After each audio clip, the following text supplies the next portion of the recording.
The infinite void, survival at the extremes, the ultimate would you rather if you had to choose a way to go, which sounds more terrifying, being cast out into the silent, shimmering vacuum of the Milky Way, or being dropped into the crushing, pitch black heart of the Mariana Trench.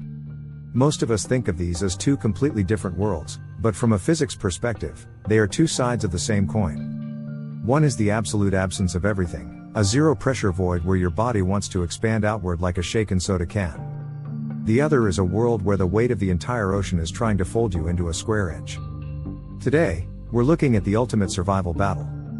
We're comparing the nothingness of outer space with the everythingness of inner space to see which environment is truly the most hostile to human life. Space, the silence of zero. Let's start with the one you probably know best, the vacuum of space.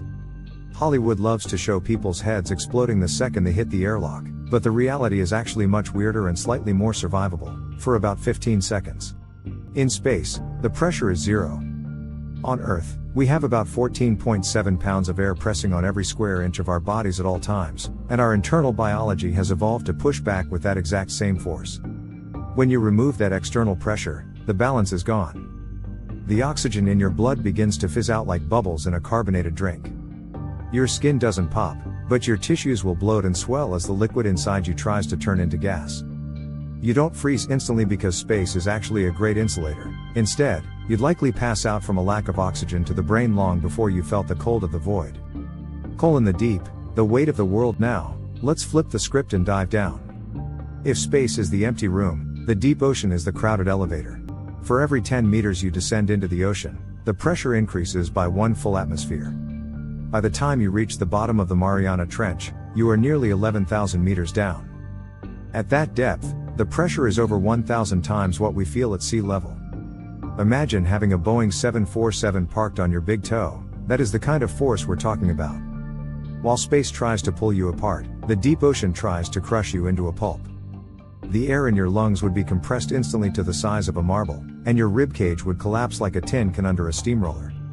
Unlike space, where you have a few seconds of consciousness, the pressure of the deep sea would be instantaneous and absolute. Engineering the impossible. The way we explore these two frontiers tells us everything we need to know about the physics involved. A spacecraft or a spacesuit is essentially a balloon. Its job is to hold pressure in.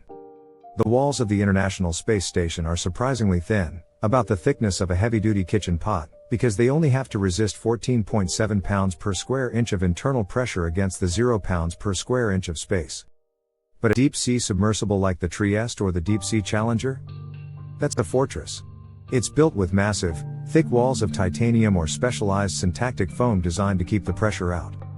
In space, a tiny puncture means a leak. In the deep ocean, a tiny structural flaw means an implosion so fast that the air inside the sub would actually superheat for a fraction of a second, turning the cabin into a diesel engine cylinder. The final frontier. So, why do space lovers care about the bottom of the sea? Because the deep ocean is the only place on Earth that mimics the isolation and environmental stress of a moon like Europa or Enceladus. When we test robots for Jupiter's moons, we don't just put them in vacuums, we put them in high-pressure tanks. We are learning that life doesn't need friendly conditions to thrive, it just needs a way to balance the scales. Whether it's a tardigrade surviving the radiation of orbit or a snailfish thriving 6 miles down, life finds a way to handle the pressure, or the lack of it. So next time you look up at the stars, remember that there is an equally alien world right beneath your feet. We are living on a thin, pressurized crust between two infinities, the void above and the abyss below. Like in